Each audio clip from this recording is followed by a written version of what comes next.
Good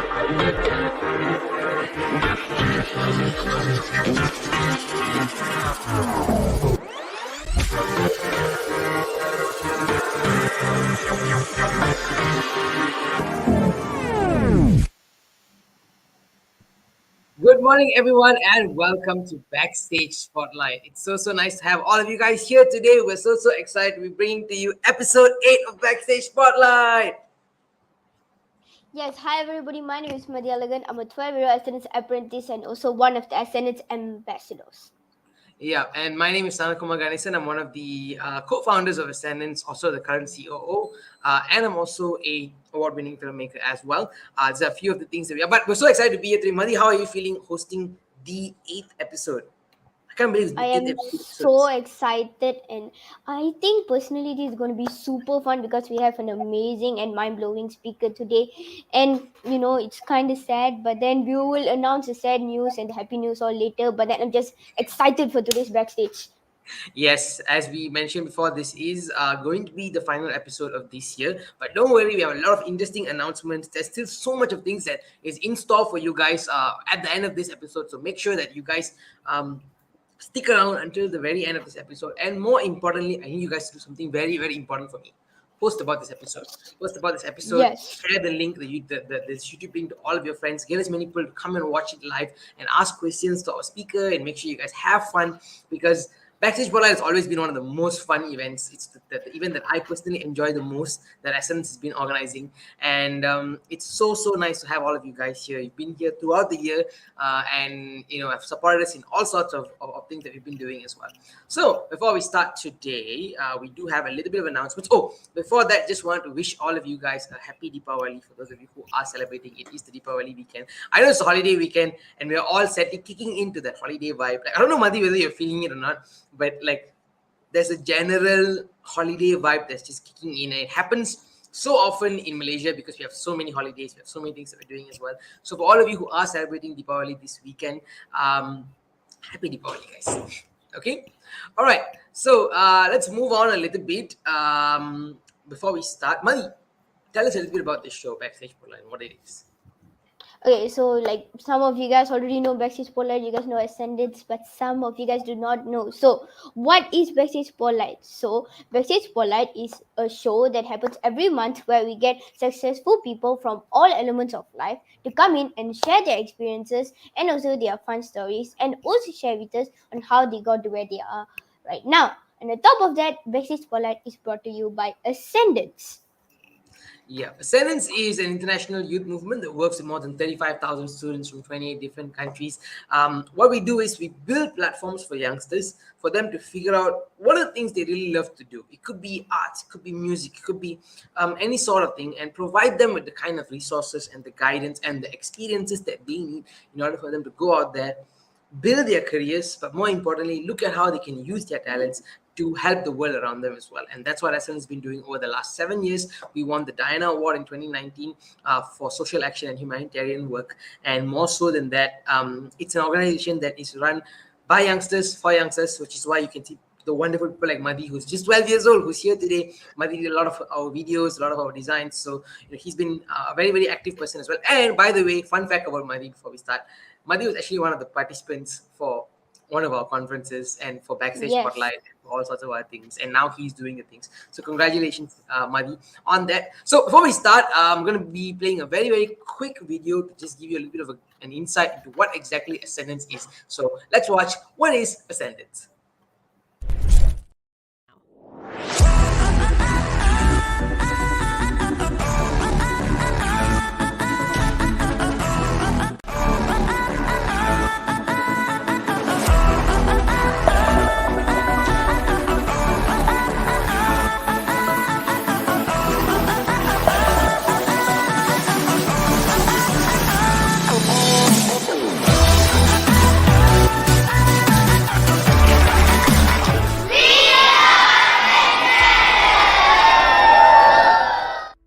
Ascendance is an international youth movement that is helping young people like me to find out our passion, build our skills and mindset, and bring together a generation that finds solutions to world problems.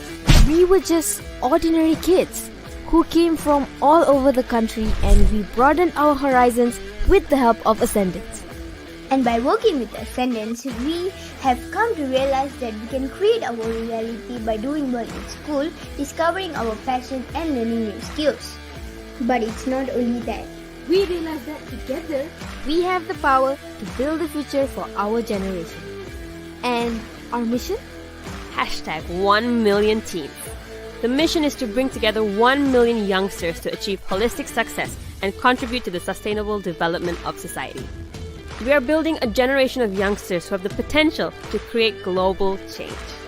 Youngsters who are exposed enough to see the possibilities this world has to offer, and youngsters who have learned from some of the best minds in the world. From the 1 million teens, some youngsters who are prepared to take on a bigger challenge are selected to become the Ascendance apprentices. Here they are community leaders who execute social impact projects that benefit their peers and neighbors. Some of these social impact projects will scale up to become full-fledged social startups that create ecosystems and opportunities for growth and innovation of our nation. In the end, through all of Ascendance's initiatives, we hope to find the true game changers who will discover solutions to world problems. You know, when we first started 7 years ago, I never expected, none of us expected to do what we're doing today. Many times, even today, I still find it hard to believe that we, a group of students aged 8 to 25 years old, have gone on to make an international platform that has not only impacted thousands across continents, brought entrepreneurship education to mainstream curriculum, but today we work on mind-boggling projects at a global scale.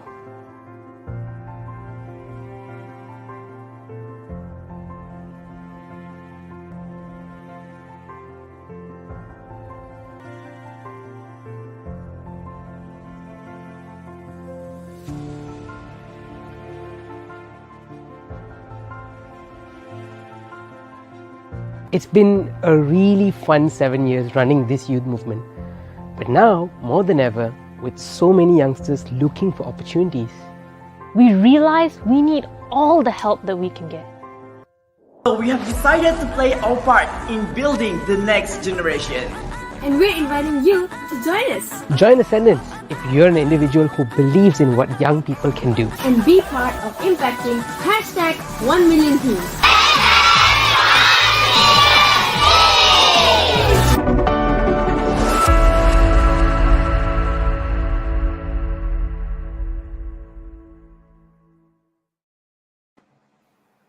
So yeah, that was just a quick video explaining about what is Ascendance and what they do. And yes, I am also one of the students that Ascendance has impacted, and I have to say the journey of being an Ascendance apprentice and now an Ascendance ambassador has been so fun and inspiring, because Ascendance just basically teaches everybody so important life lessons that helps us throughout our life and also our career. Thank you so much, but they're gonna make cry. Okay, no, just joking. But yeah, thank you guys so much. That's a little bit about Ascendance, a little bit about Backstage Spotlight. Now, before we go on, there's one last announcement to make. This is part of the editions for Backstage Spotlight. So, as you guys know, this is edition 4 of Backstage Spotlight, which covers last month, earlier this month's episode with Andy and Joey from Emmy Dennison, one of our corporate partners, and also today's episode with Cheyenne Tan as well. So you guys need to attend episode 7 and episode 8 and take part in the journal competition, and only then you'll be eligible for your COCO marks and also your e-cert as well. So you need to make sure that you come for episode 7 and come for episode 8. Make sure you fill up the attendance forms on both days and also submit your journal and the Google form for the journal competition. Now, if you have done all 3 of these things, then you will be eligible for a certificate. You can take part in our competition. There's so many other things that you can do as well. So for those of you who have not registered or not filled up the attendance form for today's Backstage Spotlight, please do go and fill up our attendance form right now. It's a QR code on screen. And this is also up on our Comment description section. as well. Yep, in the comment section also. So make sure you guys go and fill this up, because if you fill this up today and you also take part in the general competition, then you will be getting your e-cert. This event is actually supported by the Malaysian Ministry of Education, which means you can be eligible for co-curricular marks and so on as well, taking part in this year's Backstage Spotlight event. So yeah, that's a little bit about the things that you need to do today before we start our Backstage Spotlight event as well. Yeah, there's so many people in the comments actually. There's Daniel, Harit, Abi, who else are there? Lee, Nicholas. So hi everybody, and do not forget to send the link to all of your friends, your neighbors, your auntie, your uncle, everybody, and make them join, because this is going to be such an inspiring backstage. Okay. So today, yes, we've talked a lot about us, but today is not about us. Today we have a wonderful and amazing speaker who will be joining us here today. I, for one, as a documentary filmmaker myself, I'm very, very excited to meet this person, and I'm very, very excited to see what are all the things that we can actually, learn from them as well. So, Madi, who do we have today? Okay, for today's backstage, we have an amazing and mind-blowing guest speaker for you guys, and it's none other than Cheyenne Tan. So, if you guys don't know who Cheyenne Tan is an amazing filmmaker, and she has co-produced St. Louis Superman, which has been nominated for the 92nd Academy Award in the documentary short subject category. It has also won a Critics' Choice Award for the best short documentary, and it was also named one of the International Documentary Association's documentary of the decade. Shane was also listed on the Forbes 30 Under 30 Asia class of 2022 in the media and marketing category. All right. So yes, this Sarawakian, filmmaker is actually very, very interesting, and she has a lot of insights. Working on any film set is very, very. Well, it's a very different experience, and we want to hear from her a lot about her journey, a lot about how she started, and so on as well. And we're very, very excited to bring on board Cheyenne Tan. So I think before we get to that, I think some of you guys have been speaking about the form. Do not worry, we're actually getting our technical team to make sure that the form is working. So you can check back again once it's up as well. All right. Okay. Yep. So let's bring about our amazing, wonderful guest speaker to come on board. Before we bring her on board, we have a very special video done by Madhi Alagan, by the way, to invite her onto our show as well. So let's watch that and let's start speaking to Cheyenne Tan.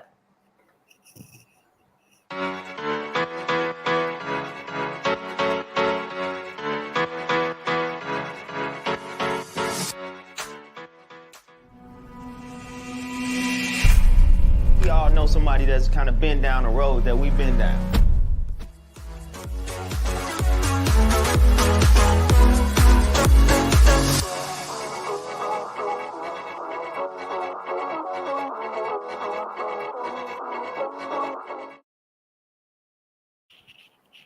All right. Hi, Cheyenne. Welcome to the show. You're on mute. You would think that after all year of doing Zoom meetings, we would be good at this by now, but hi everyone. Completely understand. We completely understand. All of the times when the virtual background doesn't work, or when you're on mute, or something like that happens, it's a real thing. But thank you so much, Cheyenne. How are you feeling today? Good. Off to a good start of the day. Went to have breakfast with my best friend and her sister, and just hanging out. So I'm really excited to be here. That's so amazing. We're very, very excited to have you on board as well. And honestly, I think me and Madhi both had a chance to watch one of your films, St. Louis Superman. And I think we both loved it so much. It was so amazing. So congratulations on that, and congratulations on all of the things you've been doing, from your award nominations to your films. It's very nice for us to share this space with you and just talk to you more and get to know you a bit better as well. And the audiences are all also very excited to have you on board. There's people saying welcome, there's people saying hi, and everyone is so excited to have you on board as well. So we'll be talking a little bit to the audience, but Madhi, before we start any of this, I think we have a quick fun icebreaker game which we both came up with, which we thought would be a really fun thing to do. And this game is for the audience as much as it is for us. And we'll just play a quick icebreaker for the next few minutes to come. So, Madhi, what do you have in store?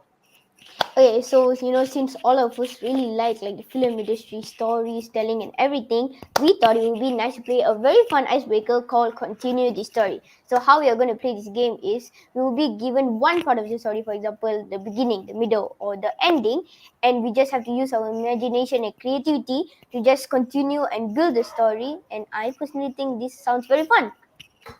Okay, so audience, please do take part in this. If you guys, I want to see how you guys would tell the story, and what goes on in each one of our minds and how we approach these different stories as well. So we have a few scenarios planned up for you guys. So are you guys ready? Are you guys ready for this? Comments, please. Audience, please put it in the comment section below whether you guys are ready or not for this particular game. And Cheyenne, Madi, and me are gonna have a lot of fun. We're gonna be just doing this and come up with all sorts of crazy, fun, wacky ideas. And let us know how these stories work. So, Madi, shall we start with the first one? Yes. Okay. So let's give up the first scenario, please. Okay. So the first scenario is the beginning. So Johnny, age 12, finds a mysterious photo frame that allows him to teleport to any time frame of the photo that he puts inside of it. Damn, mysterious. Yeah. So, how would you tell the story? What in your version of the story? What would happen next? I feel Ooh. like, oh, I know, Cheyenne Tan. You go. Okay. I feel like if Johnny was me, what I would do is I would just go and find like the most youngest or like the oldest picture of me. I would just go and put it in the photo frame just to see how I was when I was young. Wait, okay, if you're young, that's okay. And first of all, Madi, you are 12. That makes no sense Yes. at all. And second of all, how would you find a picture that's old of you if there is no you in the picture? No. Think about it. The youngest picture of you is also the oldest picture of you. Oh yeah. It's the oldest Technically, it picture. is right. Yeah, true. Okay, fair enough. Okay, This so, kid is like outsmarting all of us right here. Yeah. okay. That's Okay, let's continue the But story. what if Who's you going to go take next? but what if you take a picture of yourself now in this exact moment and you put it in the photo frame? What's going to happen then? You're just gonna end up at the same exact moment, because it's just gonna be at that point in time. So okay, let's not look at the logistics of this, but it's very nice. If you had something like that, what photo would you put inside? Where would you go? What would you have liked to have seen? That's a really good question, actually, because it's like, how do you know? How do you know when? Maybe when I was 16, because I want to see like you guys are doing all this fun stuff now that you're like 19 and 12 and 16. When I was 16, I want to know how productive or not productive I was and go back and tell her to do stuff with her life. Oh, So that's nice. That's nice. I mean, yeah. I would go to like a certain period of time. I would have loved to seen what happened in Malaysia before Merdeka or during the first few years after Merdeka in that sense, 50s to the 60s in that sense. How was life like back then? If I could find any picture from that era of time, just to see how Malaysia was back then. What were the things you were going through, and what kind of stuff that sort of shaped our history in a way. That's something that I would do just so I can learn more about it. Can I Photoshop myself into a place I want to go? Probably enter the anime world. This is a comment. Okay. Wow. Yeah, if you Can could, you I do would. At any, okay, Ken. Maybe let's expand the rules a bit. Yeah, Ken, if you could. So where would you go? Which world would you want to go to? In that sense, I personally would go to Hogwarts because I love Hogwarts. seriously? Oh my god, I Same. had an amazing idea. So what if like we have like these myths that people tell like this is real, this is not real, like pyramids was built like by aliens or something. So what if I just take like a picture of like a old pyramid and then I go to the pyramid and myths bust all of the myths. Okay, that's nice. Some of them said that the life of my parents before they gave birth to me, that would be interesting. That would be Although very interesting. scary, but that would still be very interesting. I would have wanted to know what happened in that sense also. Probably more of my grandfather's story compared to my father's story, because my Yeah. grandfather has a really interesting way of how he was brought up and all. That's very interesting. Okay, someone says very nicely, Michael Jackson concert. That's true. That's true. Yes, I would do that. That's a for good sure. one. I would do that. Okay, what else? We have one more person who says House Moving Castle and the Minecraft world.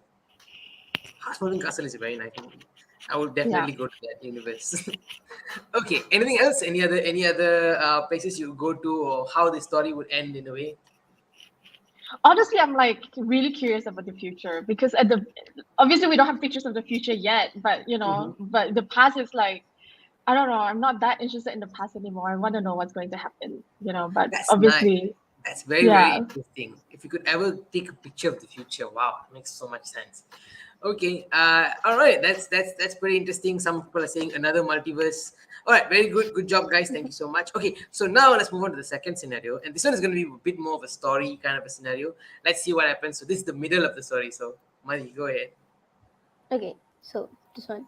I'm just waiting for the slide. Okay, so when his bathroom break goes south, Arthur realizes that the bus he came in had left him and now he is stranded in an unknown city all alone. Sad, but how are we going to go with the story? Okay. Now you can tell me either the beginning or the end of the story. Like how did he get to that point, or what's going to happen after that. So go ahead. Cheyenne, do you If have you were any stranded idea? alone in a small city, what would you do? That's the question. Okay, so I have done that a lot of times. Actually, I got stranded in Vegas one time because of a flight delay.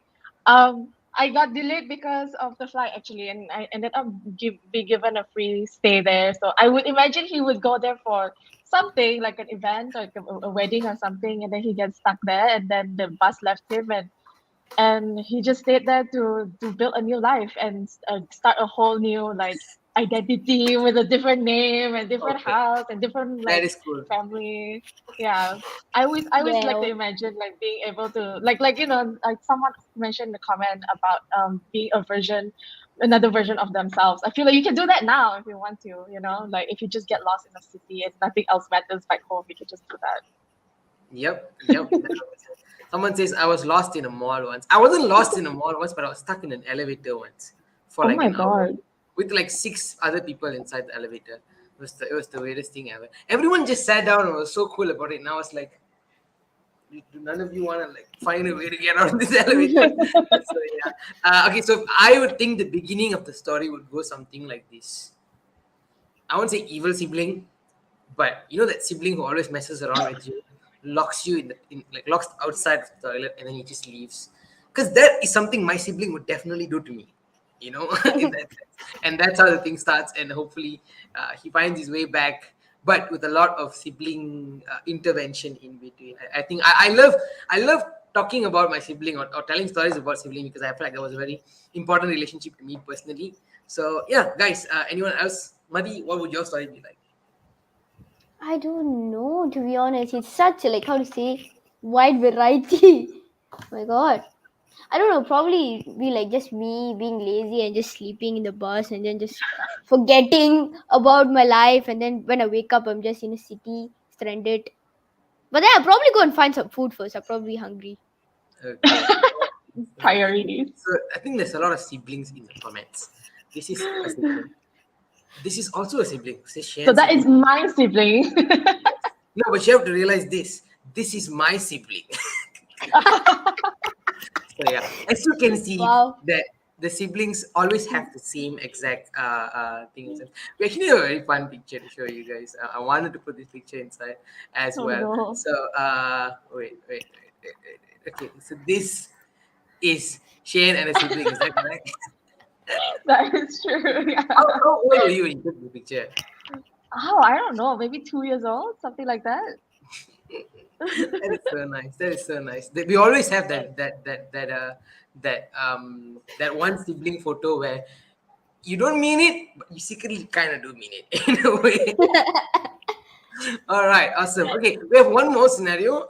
Shall we go to that, Madi? Yes, okay, so the next scenario is going to be the ending, and the ending is Jessica and a group of brave friends now realize that the decision that they had made now changed the world forever. My What god. life-changing decision would you and your friends make? What world-altering decisions would you and your friends make? I bet. What's her name? Jessica? Yeah, Jessica and a brave I friends. bet. Okay, I bet Jessica became the president of her country and said that every Sunday everyone gets free pizza, and then now the world is changed because Oh it's my now a god, better world. the world will change. Get free pizza every time. Like, why Oh would my you god. not? That is such a fun story. Madi, what would you do? My god. Okay. What if it was like they found out that every human being just had a secret power, but then that they just can't get to it, and then Jessica and the brave friends are the first person to ever figure it out. But then if evil people got the powers, it would be very bad. so they have to find a way to stop it. Okay, as you can see, Buddy's love for anime and superhero movies. In that sense. What would I do? What life-altering decision would I make? Let me think. It's a very interesting question. I think maybe something about the environment, reversing the effects of climate change in a way. And if you can figure out how to do that, that would be very exciting and interesting. And I'm very sure Jessica and a group of brave friends would definitely be able to pull off something like that. And that has officially changed the world forever. Industries are thinking about what they should do. People are thinking what they should do. It'll be a fun story. Although I would not adapt it into a film. Probably like a 10-part series or something like that. Then it would. All right, awesome. Okay. Yeah.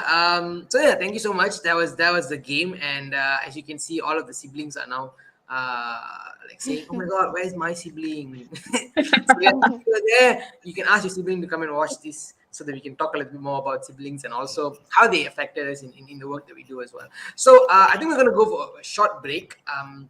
And then we're going to come back to our Q&A session. We're going to talk a lot about Cheyenne and the things that you've been doing and so on as well. But before that, I think one of the highlights of this year for Ascendance is actually, Super Spice to Fight the Mafia. I'm so sorry, I have to put this up on screen. Super International Super Spice to Fight the Mafias. Wow, that is so great. Okay, so one of the highlights of this year is actually our Global Young Changemakers Conference that happened. This was one of the largest student-led conferences done by students for students that happened in September 17, 18. It was one of the most fun events that we did this year. And we thought just throwing back to that event a little bit to show you guys a video, the highlight video of that particular event, what happened, and also for you guys to remember once again the GYCC theme song, which is Wonder by Hira. And let's watch that quick video, and then we'll come back after a short break to talk more to Cheyenne. Thank you guys so much for joining us. Let's watch the video.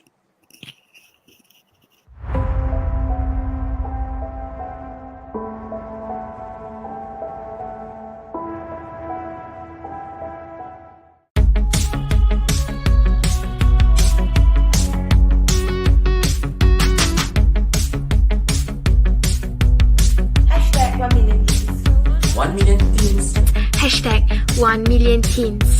Hashtag 1 million teens. Hashtag 1 million teens. Hashtag 1 million teens. Hashtag 1 million teens.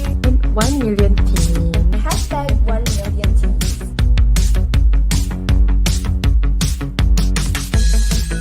I'm living in Bangkok, Thailand. And I'm from Delhi, India. And I'm from West Java, Indonesia. From the northwest region of Cameroon. So really be open to ideas, look at how other people are doing things. Dreams are the things that doesn't let you sleep. Honestly, trust me, you will have so much fun when you are doing the things that you really love to do.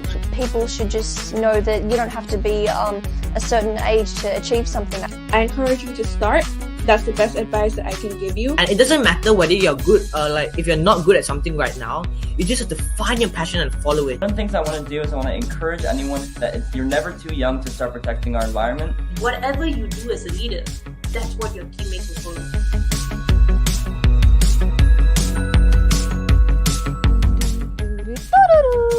It's Mary the Big Red Basin. We have so many exciting and fun things in store for you.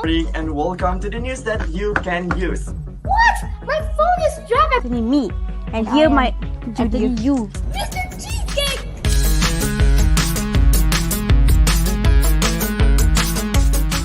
Is the way of the future. And the energy, the effort, and the persistence that you have, combined with the passion for making change, is going to make the world a better place. This is where I think the new generations, Gen Z and Gen Alpha, are really coming together, where it's not a question of competition, it's around collaboration and creating new solutions for the future. To educators, if we are looking at it, your role is most crucial to determine their future and the future of the world.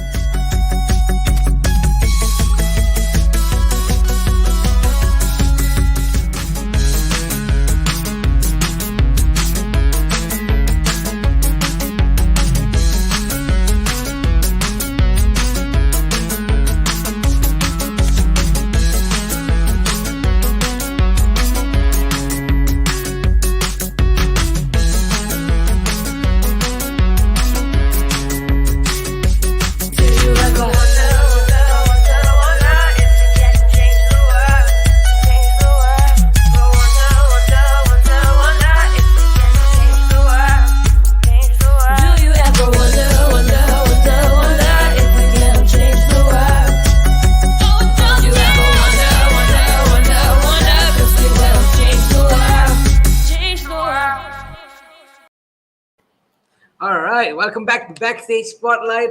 Thank you so much for joining us today. Today we have Cheyenne Tan, who is an Oscar and Emmy nominated film producer as well. And we're going to be talking to her so much more, asking us so many different stories. We have a lot of questions from the audiences. And if you guys have any questions, please put it in the comment section below. We'll be taking that as well. But before we start, Cheyenne, I think one of the questions that I wanted to ask you first is, how did you find this whole thing about filmmaking? Was it something that you've always known since you were a kid, or was it something you found along the way? I think it's like a combination of different things. I knew that I wanted to be a storyteller when I was pretty young, but I didn't know like how or what, in what way and stuff. So I took like, piano lessons, art lessons when I was a kid and all of that kind of stuff. But I would say that even from a young age, I see a lot of like, the way people are treated in the world very clearly and very obviously, and when I see that, like, why is it not fair and stuff like that, I'm the type that like will say something about it and will talk about stuff like that. And when I was in secondary school, I grew up in Kuching. Like we didn't really have a lot of film industry things here. Even now, like there's a lot more than we had before. And then I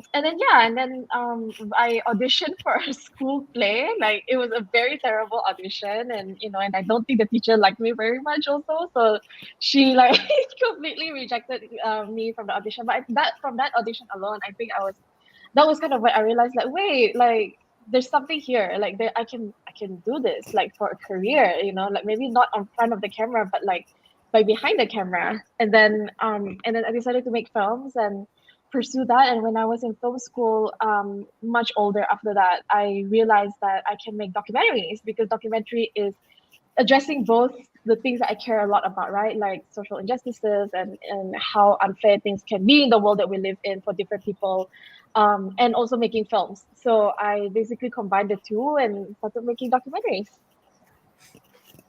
That's amazing. It's very nice to see how the causes that we support a lot, or the causes that we care about a lot, can actually be, it can go to people through the medium of film and music and the arts and so many different things as well. And so another question that we have for you is, like, why exactly the documentary space? There is you could have made films, you could have done your narrative films about this and so on, but why did you lean towards documentary, and why is that important, in a way?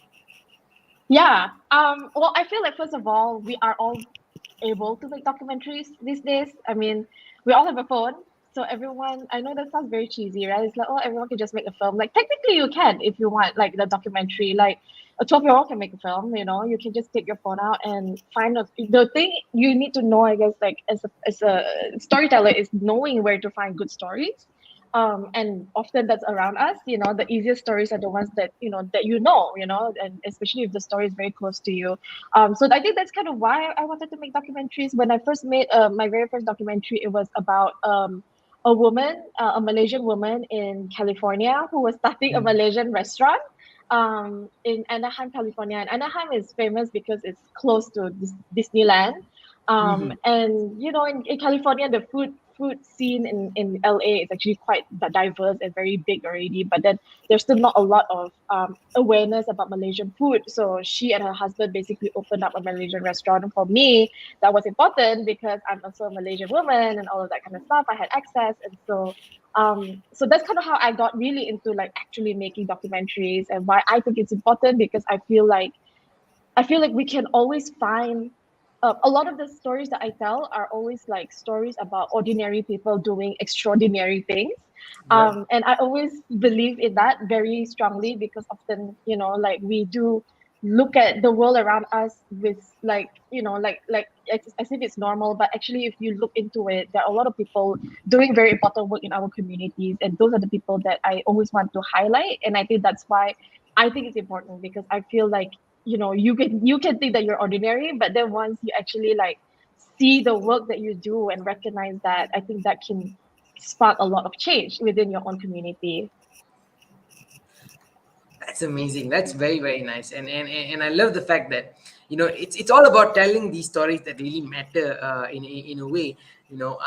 and choosing to say that, choosing to go out there and put yourself out and make these films, that's so wonderful, and we appreciate the fact that you do that, and we hope that other people who are watching this can also do that. And it's not just with regards to film alone. There's so many different mediums for you to share these things, and whatever works for you, works for you in a way. So yeah, so I want to ask you, like, if so, making films was something that you found along the way while you're going through, but what did you like a lot when you were in school? Like, what was the main things for you when you were in school? Because a lot of times we always think that, hey, okay, this is a photo of you in school. I'm so sorry, but the moment you sign up to be a Backstage Spotlight speaker, we will always put a lot of these photos in that sense. So what was the thing? What was it like for you in school? What were the things that you wanted to do when you were a kid? And share with us about that. Yeah. So when I was in that picture, I was a lot more calm and nice. I was 9 years old there, and but I think like defining moment was was really when I was a lot older. When I was a teenager, I was a very like angry and vocal teenager, like fight the teachers and like argue in class about whether it's any subject, if it's English or sejarah or moral or anything that I could like fight about, I would argue, But for me, it wasn't argument. And for me, it was a discussion, It's like, oh, like, let's have these interesting conversations rather than just, because it's boring, right? Like, sometimes the teachers just, like, teach you things and then you're just, like, take notes and, like, listen. But then, like, where are the discussions and things to think about when you're, like, talking about history or social issues or environment, whatever it is that you're talking about in the class? I feel like that's important, even as a teenager. But obviously the teachers were not happy about that. They were always saying like, oh, like stop being such a disruption to the class. I'll give you demerit, or like all of that kind of things. But yeah, it came full circle. It came full circle because when we were filming St. Louis Superman, my documentary, there was a scene with young people protesting. And that was around the time when there was I believe it was there was a school shooting, and then there was a nationwide protest where young students in high school across America walked out of their classroom to protest gun violence, right, in their schools. And these kids were just like out. They were supposed to be in class. They were just out and protesting and giving speech and talking to each other about, important issues in their communities. And suddenly, like, I felt like I was less crazy. Like my 16, 17-year-old self was like, oh, like, like all the times you were so angry, like it makes sense, like look at all these kids, they're out here and they're doing something about it. And it's just the fact that I was just not in the right, not in the right place where a lot of young voices were championed and appreciated. Yep. I think those things are also changing as of now. With many people voicing out their opinions, there's platforms for people to speak in, which is one of the reasons why we started Ascendance 7 years back as well, for young people to come and share their stories, their voices, what they want to do. And a lot of our events actually now being run entirely by a whole group of teenage school students who are doing all sorts of amazing stuff. So yeah, it's very nice to see that happening as well. Okay, so Madi, I think we have a few more questions.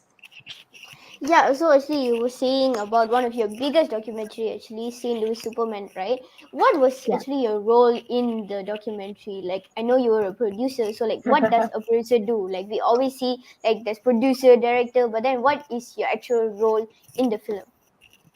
That's a good question. And let me tell you guys, in the film industry, if you ask people just in general, like what a producer does, a lot of people nobody has the same answer, and it's always very different every time. But I would say that a producer is someone who make things happen. If they cannot do it themselves, they will hire someone else to do it. So for me, for example, on St. Louis Superman, I was credited as a producer, but really what I was doing, I was PA on set. I was organizing footage on set. I was, preparing logistics, making sure everyone had a place to go and a place to be, and car to drive, like very little things like that. Sometimes I have to take out the trash. Sometimes I have to clean up the set and sweep and mop and all of that things, and if I cannot do something, for example, that needs to be done. So for example, like if I don't know how to use a camera, obviously as a producer, my job is to find someone who can use the camera and can capture the moment the way that the director sees it in their head and all of that stuff. So that's the job of the producer, really. It's like kind of everything and anything that needs to be done, you know. So if you cannot do it, you need to have someone to do it for you. But yeah, that's why I say like anyone can be a producer. Like you just have to know how to problem solve. You need to know how to find a good story, and good stories are all around us. Yep, that's amazing. I think it's very nice to see that, because like a lot of times producers are usually associated with the people who just find the money and then just give it to you guys and move on. But there's Which so is much. true too. Yeah. Yeah, that's Which is one of true. the many things that a Yeah. producer does on a film, and some films have multiple producers because there's different aspects and elements that they're all looking into and so on. So it's very nice to hear what you mentioned about it, that it's about solving problems, it's about making sure that we get to the point that we want to get, and that's pretty interesting, and that's pretty exciting as well. So let's I think audiences, we have a little bit of this one as well. One of the teachers actually said that, Cheyenne, your teenage self would thrive at my school speaker corner. So yes, thank you, teacher, so much for that wonderful comment as well. All right, awesome. So yeah, guys, if you have any other questions for Cheyenne, please do put it in the comment section below. But we actually have a very special question from you, from Sarawak. Actually, we have a student from Sarawak, from SMK Pesantren Aputrai Mau. She'll be coming on board to just ask you a very quick question. This is one of the Ascendance apprentices, Putri, who, when we told her Cheyenne's coming, she was like, can I record a question and send it to her as well? So let's watch a quick question from one of our apprentices from Sarawak as well.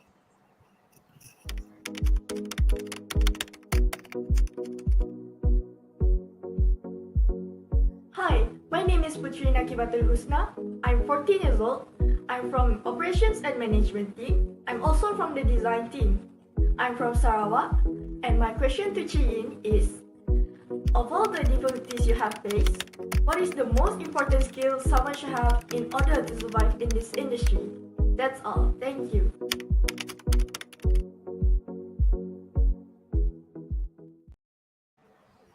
Wow.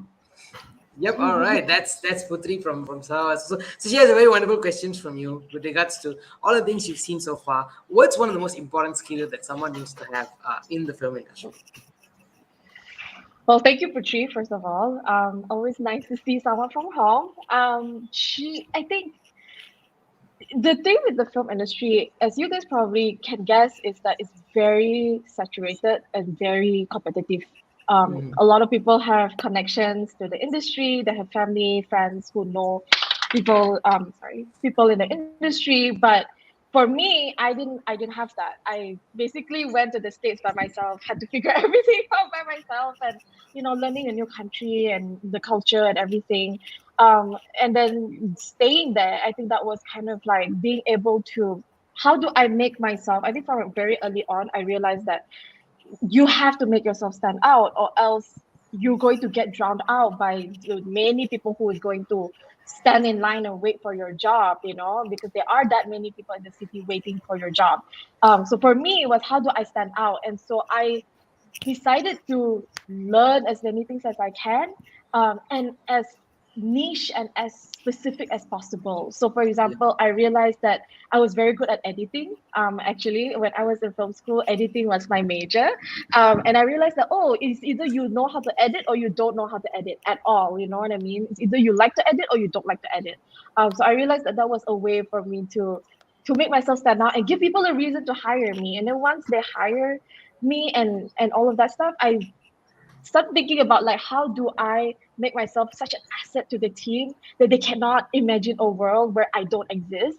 So I like become very good at like different small things that after a while they realize that they need those things, whether it's giving notes for scripts, whether it's actual editing work, I still do that, or whether it's actually developing stories and bring my own perspective to it. I think the thing is, we all have our own perspective because we all come from the world that we come from. And how do you make your perspective universal and interesting and relatable for everyone else, that is also a Mhm. skill that I had to learn. So basically for me is that was my survival instinct. I actually nicknamed at the company, people call me the Swiss Army knife, because you know the Swiss Army knife, you have a lot of different things, right? So Yep. you can use Yep. them for different things. Yep. So every time my colleague and my boss, they introduce me to like new people, it's always like, oh, she's the Swiss Army knife of the company. And that's the trick. That's the trick, is to, whether it's your job or your relationship, that your friendship, like you have to make yourself an asset to people the same way that people are assets to you, right? Because people also nourish and make your life better. Yeah. All right, that's amazing, and thank you so much for that. I think that's a perspective that we all need to hear as well. It's about doing your best and putting your and what is it and making yourself unique enough that people need to have you on their team, and that's very, very interesting. It's very nice for you to say that, because I think a lot of a lot of people actually think with regards to to being in the film industry alone, like what you mentioned, you need to have the connections, you need to have a big amount of funds, but sometimes also just you as a person and what you can offer to the team, and that makes a whole load of difference in the work and the output that we're giving out and so on as well. So, all right, that's very nice. I do have another question, but we have one question from the audiences. So, Cheyenne, how is it like meeting so many different people? How do you make connections with them and make friends with them, because everyone is different? And that's a good question with regards to the places that you've traveled for the films to shoot these things. How was it like meeting people from different backgrounds? For me is I've come to terms with the fact that not everyone is going to like you, and that's okay, because you're not going to like everyone also.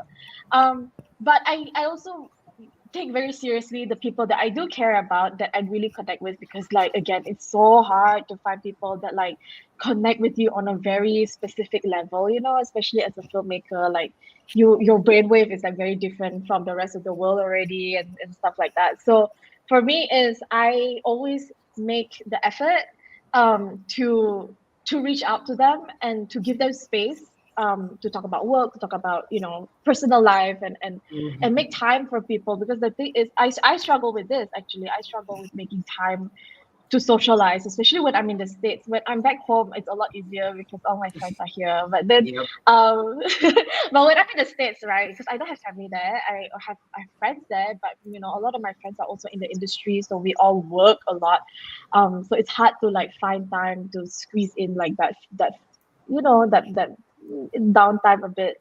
But yeah, I mean, the thing with the industry is also like there's just so many people in it, and so it's hard. It's not that hard to find people who are like similar minded, especially when you're in the community, like the art community itself. Yeah, but All right. yeah, it's fun.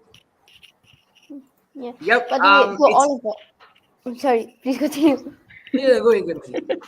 Okay, so all of the audience, please ask your question like Mahadi, because it's a very inspiring speaker, and it's like a once in a lifetime opportunity. You get to ask question at the Oscar and Emmy nominated filmmaker. And actually, on that note, I wanted to ask you. You were nominated for the Oscars, the Emmys, and everything. First of all, congratulations on that. And Yeah. how did you actually feel about that, like being nominated for such amazing awards? It's so strange. It's so strange when people still say it now. It's like, oh, Oscar and Emmy nominated. The Oscars was like a huge, huge surprise, and it was obviously a big deal when it was happening, because I was in LA and everyone was doing it and everything. And for one whole week, I could get into any party I want. I just have to say I'm a nominee, and then everyone just opened the door. It's just really nice. My God. It's really nice. But yeah, I mean, going to the Oscars was such a different experience from like that. I don't know how to even explain it, because it's so much. Well, first of all, it was a lot of work to get there. You have to make sure you have the right dress, the right clothes, the right hair and makeup, and it takes so long to like get ready and everything. And then by the time you get there, and it's just like everyone who is anyone in Hollywood in that year are in the same building. Like literally, I was going to get a drink, at the counter or something like that, and filmmakers were there. They were just hanging out and they were just talking to each other. Tarantino was right there. I walked past him to get to the counter to get drinks, and like all these huge directors. When I was walking out of the hall, so after the Oscars, what they have is like an after party, and after party is called the governor's ball. So after the basically after the event finished, after you watch, like, say for example, you watch it on the screen on the TV, right? So the show is over and everything, and everyone just leaves. Obviously, at the actual party, people go to the next party.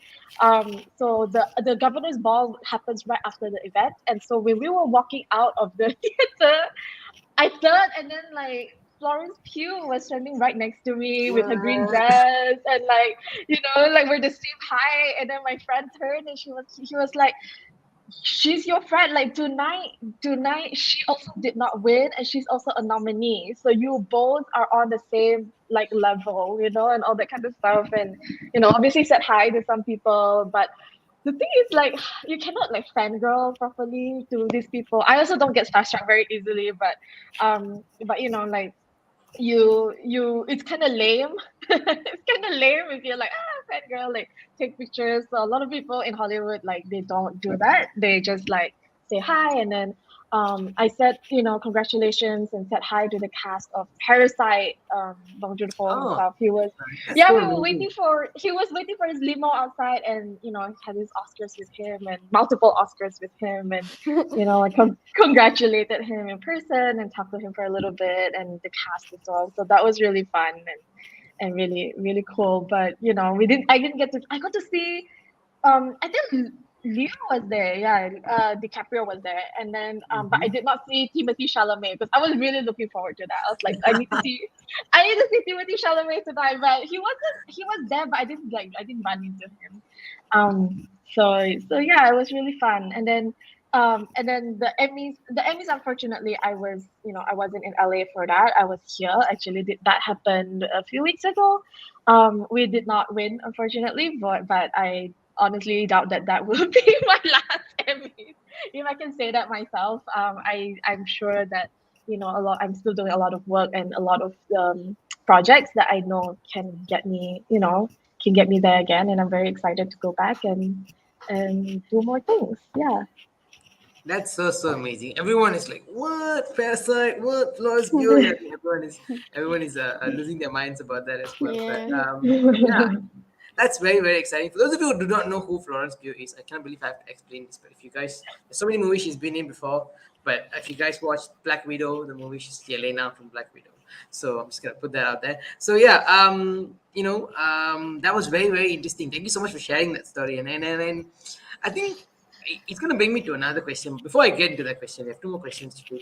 But before that, let's do a quick selfie check-in for those of you who are watching right now. Please take a selfie of yourself watching this particular Backstage Spotlight. Post it up on your social media page. Please tag at Ascendance Pro. Please tag Cheyenne Tan's Instagram, and also use the hashtag 1,000,000teens and post a picture as well. So guys, I think all three of us can just do a quick, just look at the camera and pose for a while, because it'll be our thumbnail photo, and this will be the photo that we're going to be using for our social media postings. So everyone smile at the camera. And okay, so we'll be taking that for our social media postings in as well. But I have a question for you personally. So you've been to the Oscars, you got these award nominations and so on as well. But I have a question for you with regards to what makes a good filmmaker. Is it the awards? Is it the recognition that you get, or is it something else entirely? Because people get excited about the awards a lot, which is a very, very big achievement and all. But what really makes a good filmmaker, in your opinion, personally? Well, first of all, the awards is only important because it helps you get to your next film. You know what I mean? Like that recognition. Obviously, when you're making a film, it comes from the heart, right? You are telling a story that's important to you, and that's a very important thing about being a storyteller and a filmmaker, is that you need to find, like I said, a story that matters to you, tell it in the best possible way. That's why, like, filmmakers can take it very personally when critics don't like their work, because it comes from so deep within themselves, like their creative and their soul, that it feels very personal when people don't like it, the films. So for me, is when you get that kind of recognition, it's basically the world saying, I want to hear more of what you want to say as a person. I want to hear more of your vision, your story, your perspective, because for me, filmmaking is a conversation between the filmmakers and the audience. So I can be making my first film right now and say the sky is yellow, and you guys are like, no, I don't think the sky is yellow. This film doesn't look very good. And I'm like, okay, I'm gonna prove to you that the sky is yellow, and I'm gonna make my second film with maybe different story but same themes, same character struggles that prove to you that the sky is yellow. Until one day maybe you guys are like, maybe the sky is yellow, that kind of thing. So it's like I'm telling you my way of seeing the world, and then you as an audience are reacting back to that. And a lot of filmmakers, what they do is they take that reaction and they think about, maybe I'm not right, maybe the sky is not yellow, maybe it is blue, that kind of thing. So it's like, it's a conversation, and I think that's so interesting, because then you don't know where the conversation can lead to, and eventually can go to a completely different subject, a completely different story. And then by the time you're old enough and looking back at your world, it's like completely a whole body of messages that people, there's what people can be watching, like say for example Spielberg movies, and be like, oh, his early films, he always talk about something very specific, but his newer films are very different, because he's grown so much as a filmmaker, because he's had all these conversations with his audiences and with the people and with us, and it's a very active participating type of activity. That's why it's very important for filmmakers to sit in the movie theater and watch the movie with the people, with the audience, because you get to experience their reaction like firsthand. And then obviously the accolades and all of that come, and basically the accolades and the recognition just means we like what you're saying and we want to hear more of it, and you're doing a very good job.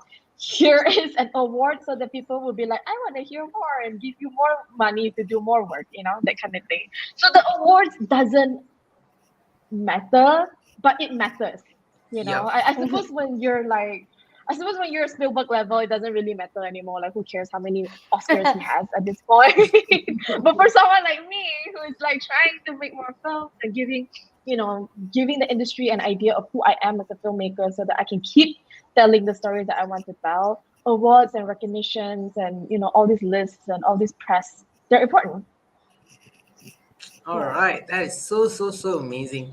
So yeah, I think we're sort of kind of nearing the end, but we have a few more questions that we should take as well. And this is one of the questions from someone who's also in the industry as well. He's one of my friends as well. So which one do you like the most? Directing, producing, editing? What do you like the most?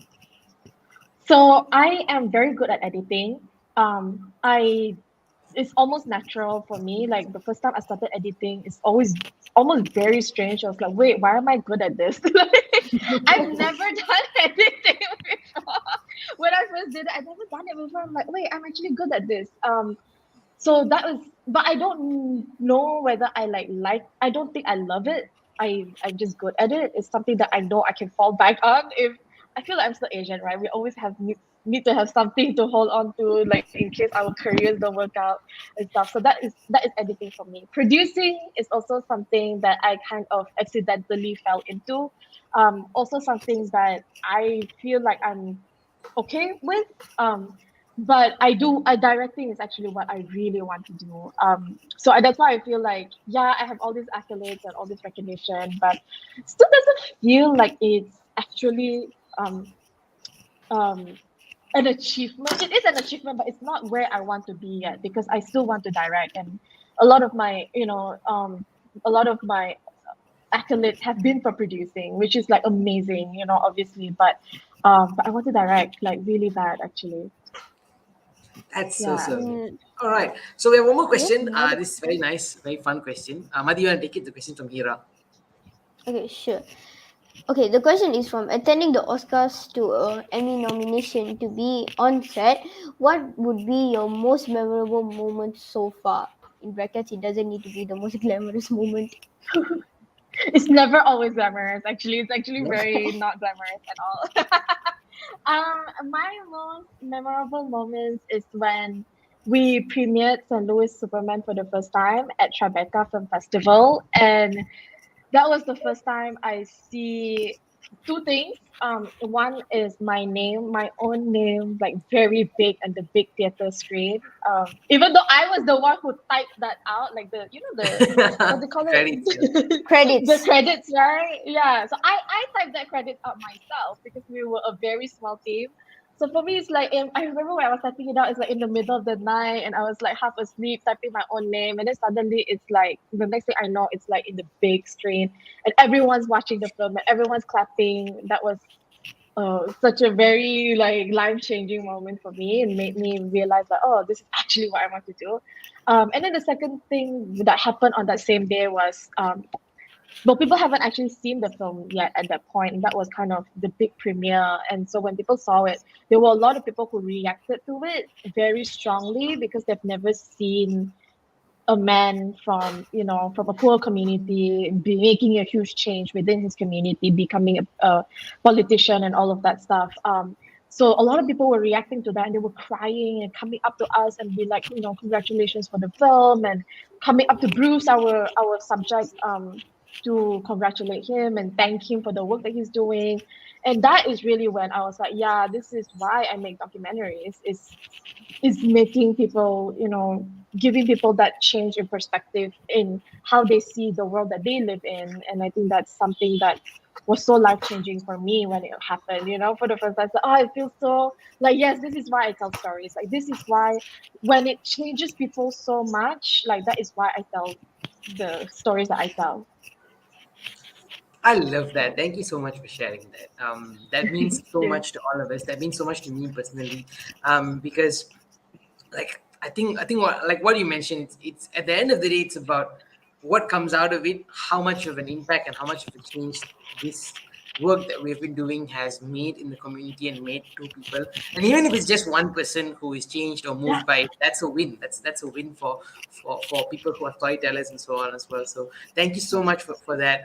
It's very, very interesting to see that as well. And I think with that, we're sort of coming to a close for our session today. Cheyenne, thank you so much for joining us. It means a lot. Oh, by the way, guys, Cheyenne's birthday is coming up, so let's all just wish her an advance happy birthday. I'm so sorry. But yeah, happy Deepavali, actually. Happy Deepavali weekend, everyone. And I hope that you guys get to celebrate as well. So thank you so much, Cheyenne, for joining us. This is very, very exciting for us because it's episode 8 of this year, and this marks the end of season 2 of Backstage. We'll be coming back again next year for season 3. It's very, very nice to have you on board as a speaker, and we hope we can see you soon in any other events that we have. And we're looking forward to see all of your next films that come out, because after this, you have fans who will look out for your work. So trust me, we'll all be looking, and we'll all be waiting for whatever you're producing next. And we hope to see you soon in other events as well. So thank you so much. Thank you. Goodbye to Cheyenne, guys. But we're going to take a very short break, and we're going to come back for the competition details and also for some final announcement for the year as well. So everyone, please say bye to Cheyenne. Bye, Cheyenne. Bye. Thanks, everyone. Awesome. Let's go for a quick break right now.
Ascendance now to be part of the teenage entrepreneur community.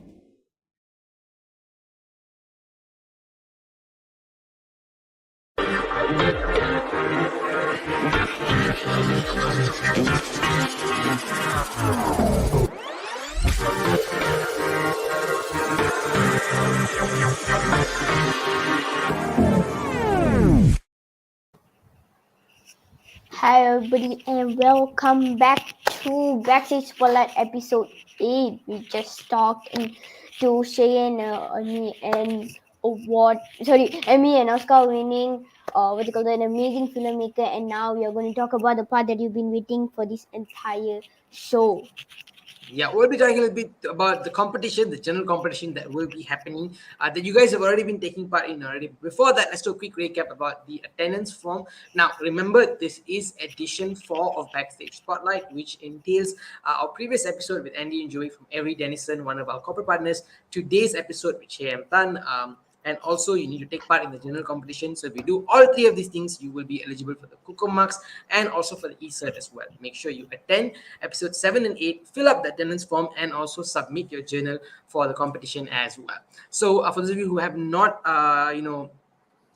filled up the form yet, here's the link once again on screen. Please go and fill up the attendance form. I know we had a little bit of hiccups with regards to the form, but that's been sorted out already. Now we shall move on to the competition and all of the amazing details about the competition as well. Starting off with the prizes for the competition. Madi, what do we have for 4th and 5th place? Okay, so for the 4th and 5th place winners, we have RM50 ringgit cash prize and also the basic book set. So these basic book sets contain the makings of the teenage entrepreneur book, which is Harsha aka Ascendance's CEO's book, and we also have Money Matters, which is one of Ascendance's co-founders' book, Madhura. All right. Next up, we have the 3rd and 2nd place winners. Let's hit up the prizes as well. You will be getting a 50 ringgit cash prize. More importantly, you'll also be getting one of Ascendance's basic book sets.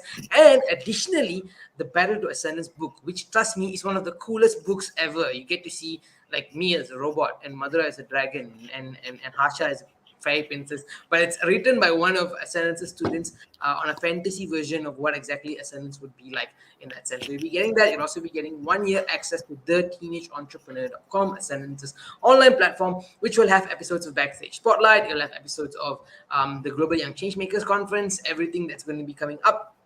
All of these things are available for you, and you'll be getting it for free if you are one of the winners, as well as the cash prize as well. And what is the main prize?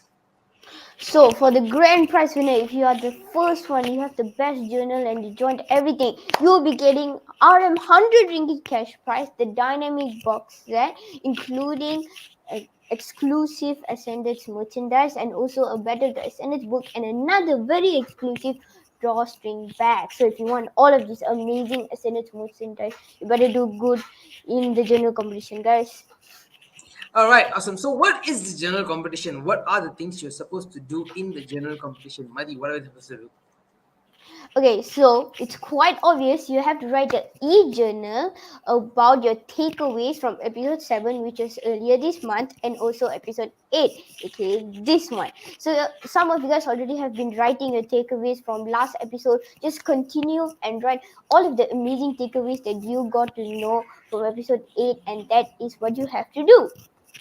Yeah, and there's also a little bit of details with regards to like how you're supposed to do it. So remember, it's a 200 to 400 word journal, and also it is going to be in A4. So make sure 1 to 2 A4 pages. Make sure your journal is in English, and you have a deadline to submit it to us by 27th of October, 11:59 Malaysian time as well. Remember that this competition is only open for Malaysians aged 18 years old and below only, and each only can only submit 1 e-journal as well. Make sure you guys use the softwares that we can actually track. So you can use Microsoft Word or Google Docs or Canva or any other software.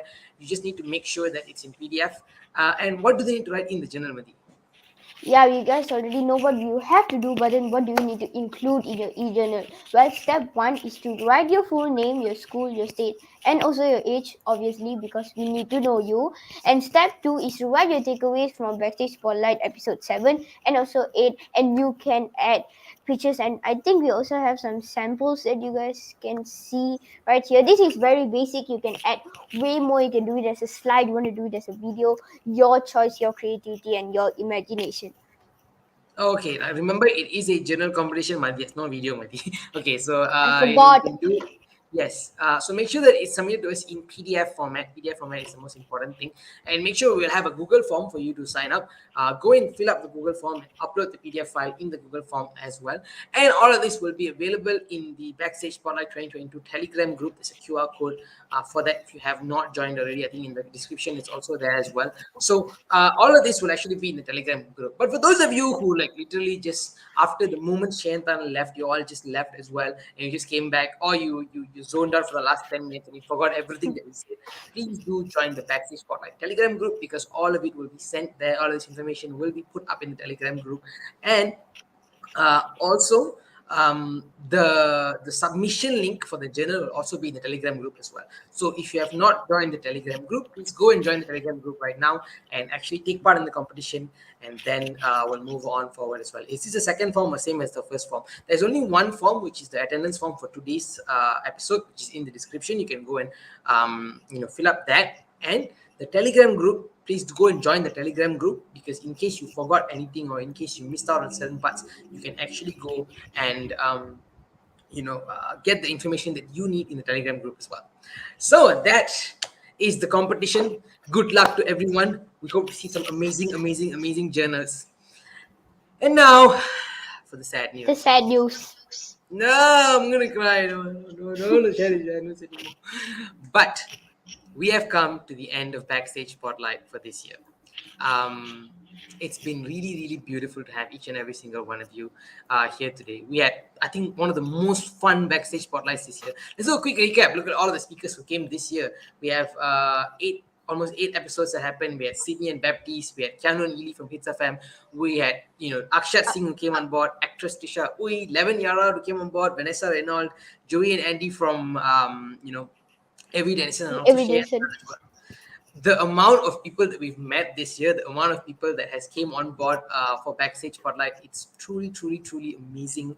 And we're very happy to have run this show for its second season this year. Thank you so much for all of that. Madhi, how do you feel about Backstage Spotlight? I mean, I am sad that this is the last episode, but then do not worry, guys, because next year, Backstage Spotlight Season 3, 2023, this is going to be more better. We are going to have even more better speakers, even more inspiring stories. So, I know it is very sad this is the last episode, but then we just have to, remember all of the amazing speakers and additions that we had this year. It was so inspiring, it was so fun, and something, I'm happy that this is the last one, and we are just going to make it even more better the next time. Yay, everyone is like, can't wait for next year. Don't worry, guys, the year is not over, because if you know Ascendance, then you know that the year is not over yet. We still have 2 more months in November and December. We have a huge 48-hour non-stop live conference that's happening in November, together with the ASL Club in the University of Pennsylvania. In December, we are off to a whole load of things that's happening as well. But we will be back in January, February with all sorts of events, a whole new plan for GYCC, whole new plan for Backstage Spotlight. So keep in touch with us, because we love you guys. And the reason why we can do any of the work that we do is because of all of you guys. I think the first thank you that I need to say is to the audiences themselves, all of you guys who've been watching this. Thank you so much. You guys keep telling us that you need things like this and you want these kind of experiences, and that makes us so happy to give these experiences out to you as well. And to our corporate partners, to our main corporate partners, AV Dennison and ET Ideas, who made this whole year possible. Thank you so much. And also to all of our other corporate partners who went out of their way to support us. You guys show us that it's very important to care about young people, and it's so beautiful that all of you are actually doing that for the many different audiences as well. So one of the teachers says, thank you, Madhi and Sanet, well done. Yay, thank you so much, teacher. Thank you so much. Teachers, actually, because I know there's a lot of teachers who actually make their children help their children to watch these things, make sure that they get the kind of content that they need. Some of them help out with the journal submissions and so on. Thank you so much to all of our teachers, and also thank you to Kementerian Pendidikan Malaysia for supporting this event throughout the year, making it a part of your events that's actually helping students. We are so glad to be working with all of you guys to bring this to so many different people as well. And I think one more person that I need to thank is actually this year's Backstage Spotlight management team, which includes people like Maha, which includes people like Sharma, which includes people like Brunel. All of these people who are all students, they're all school students. People like Madhi who did our videos, Sharma who does our slides and so on. All of the guys who've been doing this for us, Farhana who was handling our comments. I think you guys have really grown into an amazing team, and it's so nice to see that this year's Backstage Spotlight was produced and run by youngsters in school, and it's so amazing to see that. So congratulations to the behind the scenes team. Thank you so much for having a wonderful Backstage Spotlight. I personally had so much fun this year with all the things that we do, and with that, we'll bring Backstage Spotlight season 2 to a close. Thank you so much for joining us. My name is Sanat. And my name is Madi Elegant. And we'll see you all next time. Happy Deepavali. We hope you guys are safe and sound. And we look forward to see you guys next year for Backstage Spotlight 2023. Bye. Bye.